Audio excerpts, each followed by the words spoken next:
Assalamualaikum warahmatullahi wabarakatuh. Perkenalkan, nama saya Ragil Prihandana Sugihartanto dari Universitas Pancasakti Bekasi dengan NIM 289225023. Jadi di sini saya akan mempresentasikan tentang statistik deskriptif, di mana saya akan menjelaskan dengan mata kuliah statistika bisnis. Jadi pembahasan kita adalah statistik deskriptif, yaitu statistik deskriptif adalah cabang statistik yang berfokus pada penjelasan dan ringkasan data. Jadi tujuan dari statistik deskriptif ini adalah untuk menyajikan, meringkas, dan menggambarkan karakteristik data agar lebih mudah dipahami. Jadi tujuan lainnya adalah untuk menggambarkan dan meringkas karakteristik utama dari suatu kumpulan data, dan statistik deskriptif ini membantu kita untuk memahami bagaimana data tersebar dan memberikan wawasan awal sebelum menerapkan analisis lebih lanjut. Selanjutnya kita akan membahas ukuran pemutusan data dengan rata-rata hitung mean. Dengan judul itu rata-rata hitung mean. Rata-rata hitung adalah jumlah dari semua nilai data yang ada dalam sampel, kemudian dibagi dengan jumlah total data. Untuk menghitungnya, jumlahkan semua data dan bagi jumlah tersebut dengan jumlah datanya. Misalkan data nilai ujian matematika siswa adalah 70, 80, 85, 90, dan 75, maka rata-rata hitungnya adalah 70 ditambah 80 ditambah 85 ditambah 90 ditambah 75 dibagi 5, yaitu maka 80, dengan menjumlahkan semuanya lalu dibagi dengan angka tersebut, dengan jumlah angka tersebut. Jadi, rata-rata hitung atau sering disebut dengan mean adalah suatu ukuran statistik dasar yang menggambarkan nilai tengah dari suatu kumpulan data.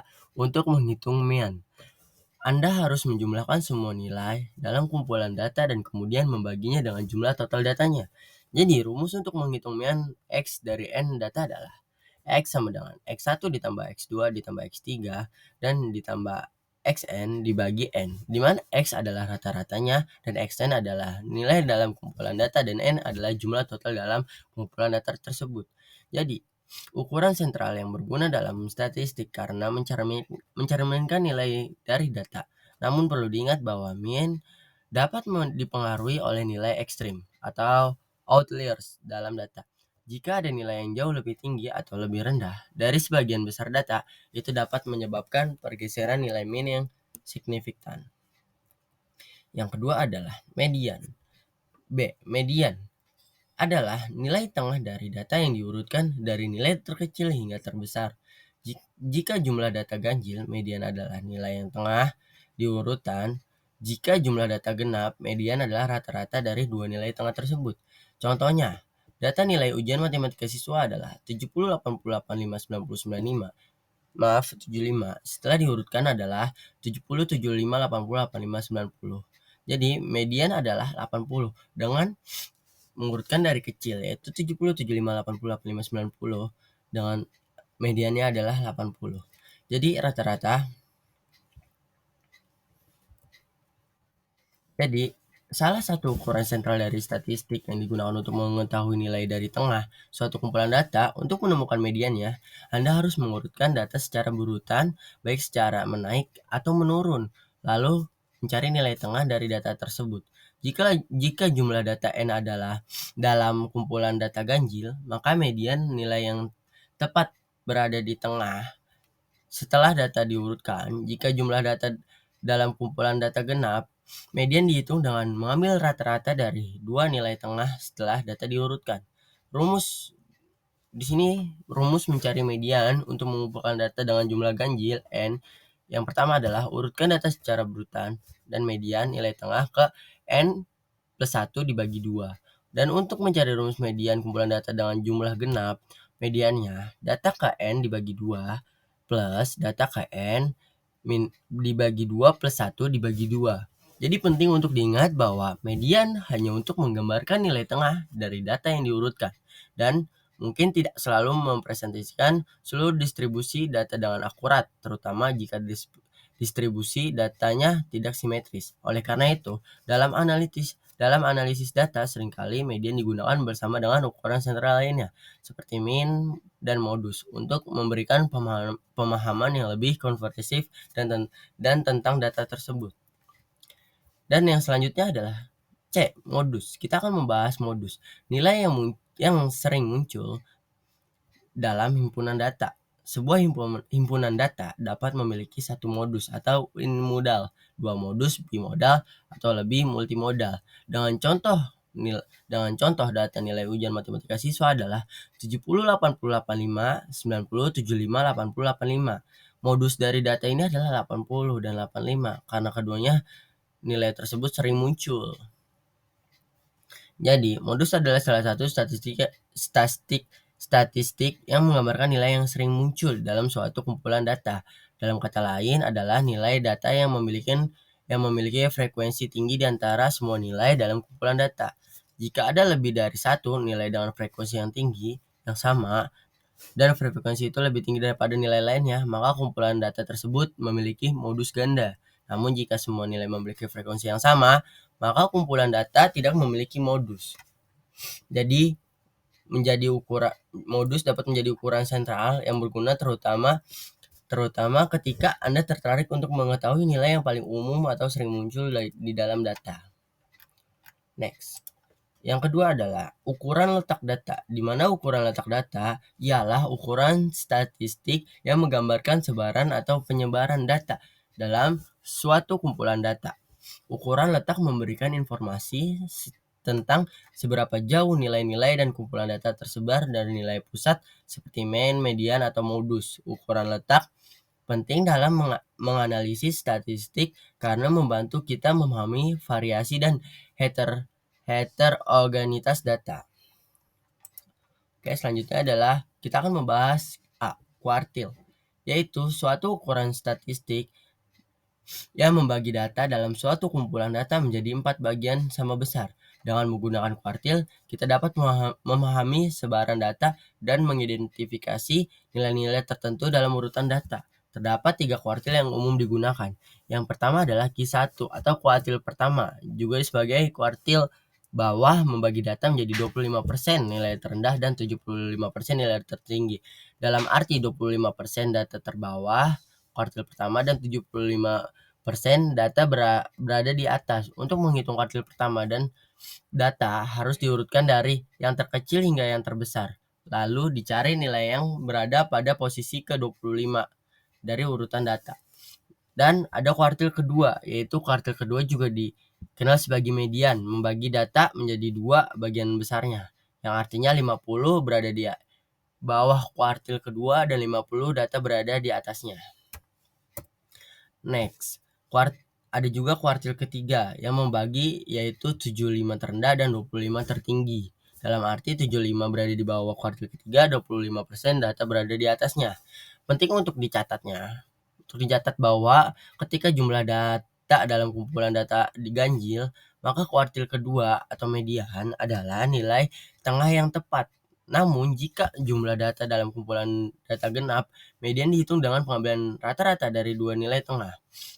Ketika kuartil adalah jumlah statistik yang berguna untuk memahami sebaran data, terutama ketika Anda memiliki data nilai ekstrim atau ada potensi adanya outliers. Dengan menggunakan kuartil, Anda dapat melihat bagaimana distribusi mengidentifikasi nilai-nilai kritis yang membagi data menjadi bagian-bagian yang sama besarnya. Kuartil ini sering digunakan bersama dengan ukuran sentral lainnya seperti mean, modus, dan memberikan analisis statistik yang lebih lengkap dan komprehensif. Yang selanjutnya adalah ada desil, di mana desil membagi data menjadi 10 bagian yang sama besar. Desil pertama adalah yang pertama itu ada desil pertama dengan membagi nilai 10 data terkecil dan 20% data terkecil dan seterusnya. Dan desil adalah suatu ukuran statistik yang membagi data dalam suatu kumpulan data menjadi 10 bagian sama besar. Dengan menggunakan desil, kita dapat memahami sebaran data dan mengidentifikasi nilai-nilai tertentu dalam urutan data. Terdapat 9 desil yang umumnya digunakan ya. Yang pertama itu desil pertama atau D1 dengan membagi data menjadi 10% nilai terendah dan 90% nilai tertinggi. Dalam arti 10% berada di desil pertama dan 90% berada di atasnya. Yang kedua adalah membagi data menjadi 20% terendah dan 80 tertinggi. Dan desil ketiga adalah membagi data menjadi 30% nilai terendah dan 70% nilai tertinggi. Selanjutnya yang keempat adalah 40% nilai terendah dan 60% tertinggi. Dan yang kelima adalah 50% terendah dan 50% tertinggi. Yang keenam membagi data 60% terendah dan 40% tertinggi. Yang ketujuh desil membagi 70% nilai terendah dan 30 tertinggi. Maka selanjutnya sampai 9. Nah, jadi pengguna desil dapat membantu mengidentifikasi nilai-nilai kritis dalam data dan memberikan gambaran tentang sebaran data secara luas, lebih terperinci dan sering digunakan dalam analisis statistik, terutama ketika data memiliki ekstrim adanya potensi outliers. Namun untuk sebaran data yang lebih umum, kuartil mungkin lebih sering digunakan karena membagi data menjadi 4 bagian yang lebih mudah dipahami. Yang selanjutnya adalah persentil. Persentil adalah generalisasi dari kuartil dan desil yang membagi data menjadi 100 bagian yang sama besar. Persentil ke min P per P adalah nilai yang dibagi menjadi P% data terkecil. Jadi persentil adalah suatu ukuran statistik yang digunakan untuk membagi data kumpulan data menjadi 100, mengidentifikasi nilai-nilai tertentu dalam urutan datanya. Terdapat 99 persentil yang umum digunakan, yaitu persentil P1 sehingga persentil ke 99. Setiap persentil membagi data menjadi 2 bagian yang sama besar dalam jumlah proporsi data. Dalam artinya P1 membagi data menjadi 1% nilai terendah dan 90% nilai tertinggi. Dan P50 persentil ke-50 atau median membagi data menjadi 50% nilai terendah, 50% tertinggi. Dan P99 menjadi data menjadi 99 nilai terendah, 1% nilai tertinggi. Maka selanjutnya seperti itu. Cara menghitung persentil suatu kumpulan data adalah sebagai berikut. Jadi yang pertama itu urutkan data, urutkan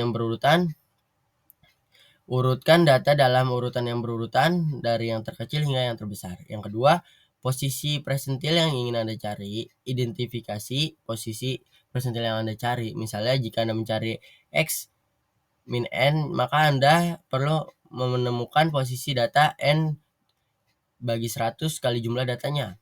Yang ketiga, jika jumlah persentil adalah bilangan bulat, maka persentil tersebut adalah data pada posisi tersebut. Jika posisi persentil bukan bilangan bulat, maka interpolasi dapat digunakan untuk mendapatkan perkiraan nilai persentil antara dua data terdekat. Contohnya, misalnya kita data tertinggi dan badan siswa dan dalam simentil sebagai berikut: 150, 155, 160, 165, 170, 175, 180, 185, 190. Dapat diurutkan. Nah, untuk mencari persentil ke-25-nya, P25, posisi persentil ke-25 adalah 25 dibagi 100 dikali 9, yaitu 2,25 yang inflasikan ke P25 data kedua plus 0,25 dikali selisih data jadi persentil ke-25. Dalam tersebut adalah sekitaran 156,25 cm. Dan kesimpulannya adalah persentil ukuran statistik memberikan gambaran yang lebih rinci distribusi data, khususnya dalam kumpulan data besar. Persentil sering digunakan dalam analisis statistik untuk melihat sebaran data, mengidentifikasi nilai-nilai kritis, dan memahami distribusi secara lebih lengkap. Selanjutnya kita akan membahas ukuran penyebaran data. Ukuran penyebaran data merujuk pada berbagai ukuran statistik yang digunakan untuk mengukur sejauh mana nilai-nilai dalam suatu kumpulan data terbesar dari nilai pusat, seperti mean, median, atau modus. Ukuran ini memberikan informasi tentang variasi dan heterogenitas data dalam kumpulan tersebut. Semakin besar nilai ukuran penyebaran, semakin besar variasi nilai dalam datanya. Selanjutnya, ukuran penyebaran membantu kita memahami bagaimana data terdistribusi dalam sejauh mana nilai-nilai dalam pengumpulan data tersebut berbeda satu sama lain. Beberapa ukuran penyebaran data yang umumnya digunakan. Yang pertama itu ada range. Range adalah perbedaan antara nilai terbesar dan terkecil dalam kumpulan data. Rentang memberikan gambaran tentang sebaran ekstrim data, tetapi rentang dapat mempengaruhi oleh nilai ekstrim dan mungkin tidak mencerminkan variasi seluruh data jika kumpulan data cukup besar. Yang kedua, ada simpang rata-rata. Simpang rata-rata mengukur seberapa jauh rata-rata data dari masing-masing nilai data. Untuk menghitungnya, cari selisih antara setiap nilai data dengan rata-rata, lalu hitung rata-rata dari seluruh selisihnya. Yang selanjutnya ada simpang baku. Simpang baku adalah akar kuadrat dari varians ini untuk memberikan gambaran tentang seberapa tersebar datanya di sekitar rata-ratanya. Yang selanjutnya adalah angka baku, yaitu suatu ukuran yang digunakan untuk menggambarkan sejauh apa sebuah data berada dari nilai baku atau nilai tengah. Angka baku tergantung pada angka rujukan yang dipilih. Yang terakhir ada konvensi variasi, yaitu adalah rasio antara simpangan baku dan rata-rata. Hal ini membantu memberikan variasi data antara dua atau lebih kelompok dengan nilai rata-rata yang berbeda. Mungkin cukup sekian dari saya. Mohon maaf jika ada kesalahan kata. Terima kasih. Wassalamualaikum warahmatullahi wabarakatuh.